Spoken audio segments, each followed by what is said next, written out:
നമ്മൾ ഇന്ന് ഡിസ്കസ് ചെയ്യാൻ പോകുന്നത് ക്ലൗഡ് കമ്പ്യൂട്ടിംഗ് എൻ്റർടൈൻമെൻറ്റ് ആപ്ലിക്കേഷൻസ് ആണ്. നമ്മൾ കഴിഞ്ഞ ക്ലാസ്സുകളിലായിട്ട് ഒരുപാട് ക്ലൗഡ് കമ്പ്യൂട്ടിംഗ് ആപ്ലിക്കേഷൻസ് നമ്മൾ ഡിസ്കസ് ചെയ്തിരുന്നു. Cloud computing business applications, cloud computing art applications, cloud computing data storage applications, cloud computing backup applications. Finally പിന്നെ നമ്മൾ ഏതാ ഡിസ്കസ് ചെയ്തത്? Cloud computing education application. ഇത്രയും കൺസെപ്റ്റുകൾ നമ്മൾ ഡീറ്റെയിൽഡ് ആയിട്ട് ഓരോ വീഡിയോസ് ആയിട്ട് തന്നെ ചെയ്തിട്ടുണ്ട്. നിങ്ങൾക്ക് അതൊക്കെ പോയിട്ട് ചെക്ക് ചെയ്യാവുന്നതാണ്.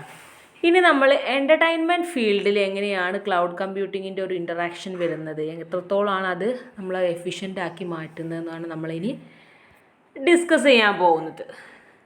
നമുക്കറിയാം എൻ്റർടൈൻമെൻറ്റ് ഇൻഡസ്ട്രീസ് ഇന്ന് എത്രത്തോളം പോപ്പുലറാണ് നമുക്കറിയാം. കാരണം ചെറിയൊരു വീഡിയോ സെറ്റ് ചെയ്ത് കഴിഞ്ഞാൽ തന്നെ, അതായത് ഇപ്പോൾ യൂട്യൂബ് വീഡിയോ, നമ്മളിപ്പോൾ ഗെയിം ചെയ്യുന്നതിൻ്റെയൊക്കെ ഒരു വീഡിയോ ചില ആളുകളൊക്കെ അവരെന്ത് ചെയ്യും, ഇങ്ങനെ കമൻറ്റ് ചെയ്യുന്ന വീഡിയോസൊക്കെ ചെയ്യും. അതൊക്കെ ഒരുപാട് റീച്ചിലെത്തുകയും അവർ ഫേമസ് ആവുകയൊക്കെ ചെയ്യുന്നത് ഈ എൻ്റർടൈൻമെൻറ്റ് ഇൻഡസ്ട്രി അത്രയും പോപ്പുലറായി മാറിയത് കൊണ്ടാണ്. അപ്പോൾ ഇത്തരം എൻ്റർടൈൻമെൻറ്റ് ഇൻഡസ്ട്രിക്കകത്ത് ഈ ഒരു ക്ലൗഡ് കമ്പ്യൂട്ടിംഗ് കൊണ്ടുവരുന്നതിൻ്റെ അല്ലെങ്കിൽ അതിൻ്റെ ഒരു ബെനിഫിറ്റ് എന്തൊക്കെയാണെന്ന്, അല്ലെങ്കിൽ എന്തൊക്കെയാണ് ഇവിടെ നമ്മൾ യൂസ് ചെയ്യുന്നതെന്നൊക്കെ നമുക്ക് നോക്കാം.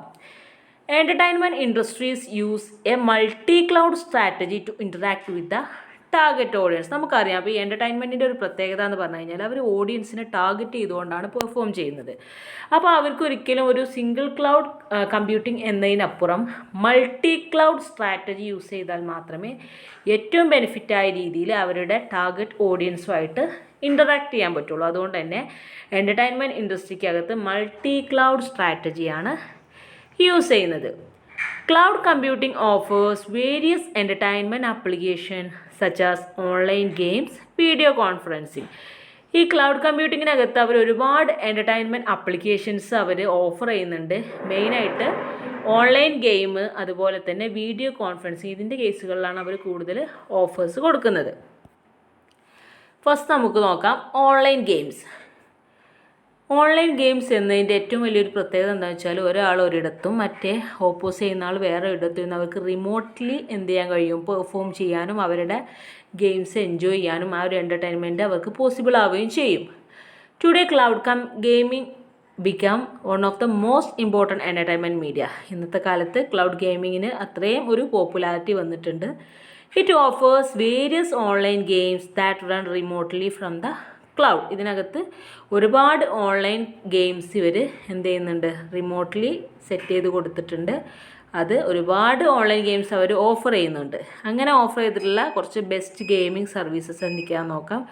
ഒന്ന് ഷാവോ, പിന്നെ GeForce Now, vortex, project X cloud and play station now. ഇത്രയും ആണ് ഏറ്റവും മിനിമലായിട്ടുള്ള കുറച്ച് എക്സാമ്പിൾസ്. ഇനിയും ഒരുപാട് ഓൺലൈൻ ഗെയിംസ് ഇന്നത്തെ കാലത്ത് അവൈലബിൾ ആണ്. അതായത് ക്ലൗഡ് ഗെയിംസ് അല്ലെങ്കിൽ ക്ലൗഡ് കമ്പ്യൂട്ടിംഗ് യൂസ് ചെയ്തുകൊണ്ട് റിമോട്ട്ലി നമുക്ക് എന്ത് ചെയ്യാൻ കഴിയും, ആക്സസ് ചെയ്യാൻ പറ്റുകയും പെർഫോം ചെയ്യാൻ പറ്റുകയും ചെയ്യുന്ന ഗെയിംസിനെ കുറിച്ചാണ് നമ്മൾ പറയുന്നത്. പിന്നെ വരുന്നതാണ് വീഡിയോ കോൺഫറൻസിങ് ആപ്സ്. എന്തിനാണ് നമ്മളിങ്ങനെ ക്ലൗഡ് കമ്പ്യൂട്ടിംഗ് യൂസ് ചെയ്തുകൊണ്ട് വീഡിയോ കോൺഫറൻസിങ് ആപ്സൊക്കെ യൂസ് ചെയ്യുന്നത്? നമുക്ക് കോസ്റ്റ് റെഡ്യൂസ് ചെയ്യാം, ഒന്നാമത്തെ ഒരു കാര്യം. പിന്നെ എഫിഷ്യൻസി മാക്സിമം ആയിട്ട് ചെയ്യാം. പിന്നെ ഇൻ്ററോപ്പറബിലിറ്റി, അതായത് അതിൻ്റെ ഒരു കാര്യക്ഷമത ഏറ്റവും ബെസ്റ്റായിട്ട് കൊണ്ടുവരേണ്ടതിൻ്റെ ഒരു ആവശ്യകത അതും നമുക്കിവിടെയുണ്ട്. അപ്പോൾ എന്താണ് video conferencing apps provide a simple and instant connected experience. Video conferencing ആപ്പിലൂടെ നമുക്ക് സിമ്പിളായിട്ടും ബെസ്റ്റായിട്ടും ഇൻസ്റ്റൻ്റ് ആയിട്ടുള്ള കണക്ഷൻ, അതായത് നമുക്കിപ്പോൾ ഇന്ന ടൈമിൽ ഇന്ന ആളുമായിട്ട് നമുക്ക് റിമോട്ട്ലി കണക്ട് ചെയ്യണമെങ്കിൽ അതൊക്കെ ഇത്തരം വീഡിയോ കോൺഫറൻസിങ്ങിലൂടെ പോസിബിളാണ്. It allows us to communicate with our business partners, friends, relatives, use a cloud-based video conferencing. നമുക്ക് ഇത്തരം cloud computing video conferencing use ചെയ്തുകൊണ്ട് ഈസി ആയിട്ട് നമ്മുടെ ബിസിനസ് പാർട്ട്നേഴ്സായിട്ടും ഫ്രണ്ട്സായിട്ടും റിലേറ്റീവ്സായിട്ടൊക്കെ ഈസി ആയിട്ട് കമ്മ്യൂണിക്കേറ്റ് ചെയ്യാൻ പറ്റും. The benefits of using video conferencing are that it reduces cost, increase efficiency and removes interoperability. അതായത് ഇത്തരം വീഡിയോ കോൺഫറൻസിൻ്റെ ഒരു ബെനിഫിറ്റ് എന്നാൽ കോസ്റ്റ് കുറക്കാൻ കഴിയും, അതേപോലെ തന്നെ എഫിഷ്യൻസി കൂട്ടാൻ കഴിയും, അതേപോലെ ഇൻ്ററോപ്പറബിലിറ്റി. ഇത്രയും കാര്യങ്ങളാണ് ഇതിൻ്റെ ഒരു ബെനിഫിറ്റായിട്ട് വരുന്നത്. അപ്പോൾ ഇത്രയാണ് നമ്മളുടെ എൻ്റർടൈൻമെൻറ്റ് ആപ്ലിക്കേഷൻസിനെ കുറിച്ച് പറയുന്നത്. അതായത് ഇതിൻ്റെ മെയിൻ കൺസെപ്റ്റുകളാണ് നമ്മളിപ്പോൾ പറയുന്നത്. അല്ലാതെ ഇതിനകത്ത് ഡീറ്റെയിൽഡ് ആയിട്ട് നമുക്ക് 1 by 1 ആയിട്ടൊക്കെ വേണമെങ്കിൽ നമുക്ക് എന്ത് ചെയ്യാൻ കഴിയും, കൂടുതൽ കാര്യങ്ങൾ മനസ്സിലാക്കിയെടുക്കാൻ കഴിയും. മെയിനായിട്ടുള്ള രണ്ടെണ്ണമാണ് ഓൺലൈൻ ഗെയിംസും അതുപോലെ തന്നെ വീഡിയോ കോൺഫറൻസിങ്ങും. അപ്പോൾ ക്ലൗഡ് കമ്പ്യൂട്ടിങ്ങിനകത്ത് എൻ്റർടൈൻമെൻറ്റ് ആപ്ലിക്കേഷൻസിനെ കുറിച്ചാണ് നമ്മൾ ഇന്ന് ഡിസ്കസ് ചെയ്തത്.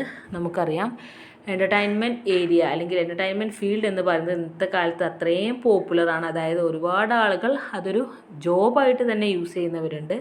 സോ അതിനകത്ത് ഏറ്റവും ബെസ്റ്റായിട്ടുള്ള രീതിയിൽ നമുക്ക് എന്ത് ചെയ്യേണ്ടത്, പെർഫോം ചെയ്യേണ്ടതുണ്ട്. അവിടെ നമ്മൾ മൾട്ടി ക്ലൗഡ് സ്ട്രാറ്റജിയാണ് യൂസ് ചെയ്യുന്നത്. കാരണം അവ എൻ്റർടൈൻമെൻറ്റ് ആപ്ലിക്കേഷൻസ് അല്ലെങ്കിൽ ഫീൽഡ് ടാർഗറ്റ് ചെയ്യുന്ന ഓഡിയൻസുമായിട്ട് ഇൻറ്ററാക്ട് ചെയ്യണമെങ്കിൽ മൾട്ടി ക്ലൗഡ് സ്ട്രാറ്റജിയാണ് ഏറ്റവും ബെസ്റ്റ് ആയിട്ടുള്ളത്. പിന്നെ ഒരുപാട് ആപ്ലിക്കേഷൻസ് ഇത്തരം എൻ്റർടൈൻമെൻറ്റ് ഫീൽഡിൽ വരുന്നുണ്ട്. മെയിനായിട്ടുള്ളത് ഓൺലൈൻ ഗെയിംസും വീഡിയോ കോൺഫറൻസിങ്ങും ആണ്. ഓൺലൈൻ ഗെയിംസിൻ്റെ കേസ് വരുമ്പോൾ നമുക്കറിയാം ഏറ്റവും ബെസ്റ്റ് ആയിട്ടുള്ള അല്ലെങ്കിൽ ഏറ്റവും ഇമ്പോർട്ടൻ്റ് ആയിട്ടുള്ള ഒരു എൻ്റർടൈൻമെൻറ്റ് മീഡിയയാണ് ഈ ഗെയിംസ് എന്ന് പറയുന്നത്. അതുകൊണ്ട് തന്നെ നമുക്ക് ഈ റിമോട്ട്ലി നമുക്ക് എങ്ങനെ ഓൺലൈൻ ഗെയിംസ് ചെയ്യാം എന്നുള്ളിടത്താണ് ഈ ഓൺലൈൻ ഗെയിംസിൻ്റെ വിജയം കിടക്കുന്നത്.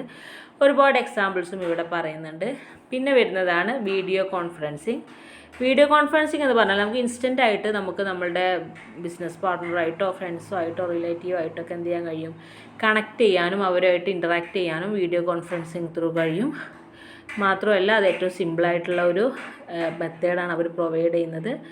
പിന്നെ നമുക്ക് കോസ്റ്റ് കുറക്കാനും അതേപോലെ തന്നെ എഫിഷ്യൻസി കൂട്ടിയിട്ട് പെർഫോം ചെയ്യാനൊക്കെ ഇതിലൂടെ പോസിബിളാണ്. ഇത്രയാണ് വീഡിയോ കോൺഫറൻസിങ്ങിനെ കുറിച്ച് പറയാനുള്ളത്. അപ്പോൾ സിമ്പിളായിട്ടുള്ള 2 കൺസെപ്റ്റാണ് ഏത് വീഡിയോ കോൺഫറൻസിങ്ങും ഓൺലൈൻ ഗെയിംസും എന്ന് പറയുന്നത്. അപ്പോൾ ഇത്രയാണ് നമ്മുടെ എൻ്റർടൈൻമെൻറ്റ് ആപ്ലിക്കേഷൻസിനെ കുറിച്ച് പറയാനുള്ള കൺസെപ്റ്റുകൾ എല്ലാവർക്കും ക്ലിയർ ആയിട്ടുണ്ടാവുമെന്ന് വിചാരിക്കുന്നു. പിന്നെ നമുക്ക് ഓരോ ഓൺലൈൻ ആപ്ലിക്കേഷൻസും അല്ലെങ്കിൽ ഓൺലൈൻ ഗെയിംസൊക്കെ വെച്ചിട്ട് സെപ്പറേറ്റ് ആയിട്ടൊക്കെ എക്സ്പ്ലെയിൻ ചെയ്യാവുന്നതാണ്. അപ്പോൾ കൺസെപ്റ്റുകൾ എല്ലാവർക്കും മനസ്സിലായിട്ടുണ്ടാവുമെന്ന് വിചാരിക്കുന്നു. Okay, thank you.